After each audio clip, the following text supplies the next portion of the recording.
আমি সদৌ অসম সংখ্যালঘু ছাত্ৰ ইউনিয়ন চমুকৈ আমচুৰ কেন্দ্ৰীয় সমিতিৰ নিৰ্দেশ মৰ্মে অসমৰ বিভিন্ন জিলা সমিতিত উদ্যোগত আপোনালোকে দেখি আছে যে অসমৰ বিভিন্ন প্ৰান্তত আমাৰ গোৱালপাৰা জিলাৰ হাছিলা বিলকে আদি কৰি বঙাইগাঁও কোকৰাঝাৰ ধুবুৰী আদি কৰি বিভিন্ন অসমৰ জিলাসমূহত বিভিন্ন স্থানত দেখা গৈছে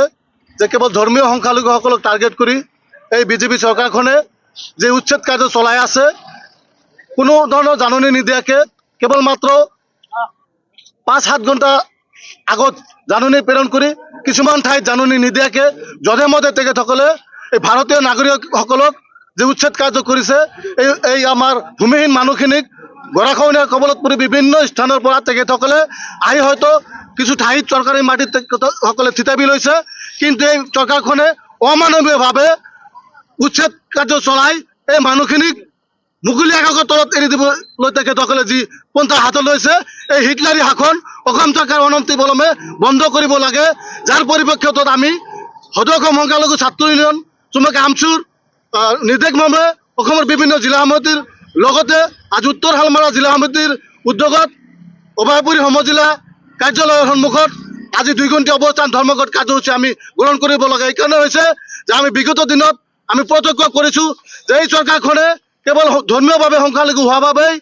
তেখেতসকলে যি উচ্ছেদ কাৰ্য চলাইছে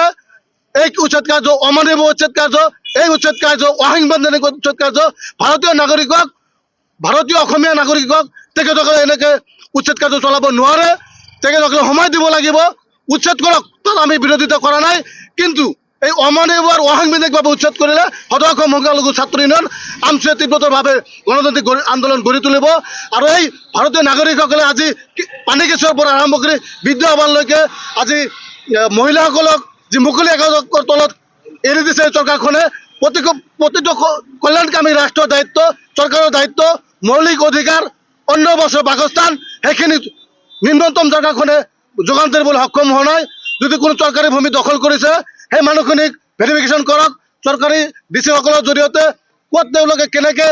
তেখেতসকলে ভূমিহীন হ'ল, কোন চৰৰ পৰা তেখেতসকলে নদীৰ গৰাখহনীয়াত ভূমিহীন হৈ তেখেতসকলে নিজৰ ঠাইডোখৰ হয়তো থাকিবৰ কাৰণে চৰকাৰী মাটিত আজি থিতাপি লৈছে। সেইখিনি কৰি চৰকাৰখনে কি কাৰণত গৃহহীন মানুহক ভূমিহীন মানুহক মাটি প্ৰদান নকৰে এইটো চৰকাৰে স্পষ্ট কৰক। আমি চৰকাৰক সকিয়নি প্ৰদান কৰিছোঁ যে অনতিপলমে উচ্ছেদ কাৰ্য বন্ধ নকৰিলে আজি যেনেকৈ আমি 2 ঘণ্টা অৱস্থান ধৰ্মঘট কাৰ্যসূচী ৰূপায়ণ কৰি আমি সমজিলাৰ আয়ুক্তৰ জৰিয়তে অসমৰ মাননীয় মুখ্যমন্ত্ৰীলৈ আমি কেইবাদফীয়া দাবী সম্বলিত আমি স্মাৰকপত্ৰ আমি আমাৰ এই কাৰ্যসূচী সমাপন হোৱাৰ পিছত আমি প্ৰেৰণ কৰিম। এইখিনিতো যদি অসমৰ মাননীয় মুখ্যমন্ত্ৰীয়ে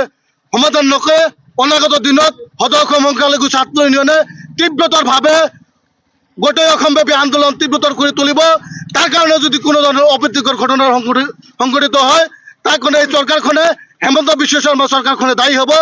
ঘটনা হ'ল আমি সদৌ অসম সংখ্যালঘু ছাত্ৰ ইউনিয়ন উচ্ছেদৰ বিৰোধী নহয়, কাৰণ ইতিমধ্যে সুপ্ৰিম কোৰ্টে ৰায় দি থৈছে যে পুনৰ সংস্থাপনৰ ব্যৱস্থা নকৰাকৈ কোনো ধৰণৰ উচ্ছেদ অসমত চলাব নোৱাৰিব। তথাপিও চৰকাৰখনে হিটলাৰী শাসনেৰে অসমত ধৰ্মীয় সংখ্যালঘু য'তেই দেখিছে চৰকাৰী মাটি ধৰ্মীয় সংখ্যালঘুসকল গৰাখহনীয়াত ভুক্তভোগী হৈ চৰকাৰী মাটিত বাসস্থান পাতিছে, তেওঁলোকক অন্যায়ভাৱে অত্যাচাৰ কৰি উচ্ছেদ কৰি দিয়া হৈছে। গতিকে আমি সদৌ অসম সংখ্যালঘু ছাত্ৰ ইউনিয়ন আজি 2 ঘণ্টীয়া অৱস্থান ধৰ্মঘট কাৰ্যসূচীৰ জৰিয়তে অসম চৰকাৰক স্মাৰক পত্ৰ দি এইটোৱে ক'ব বিচাৰিছোঁ যে আপোনালোকে ধৰ্মীয় সংখ্যালঘুসকলক জীয়াই থকাৰ অধিকাৰটো কমচে কম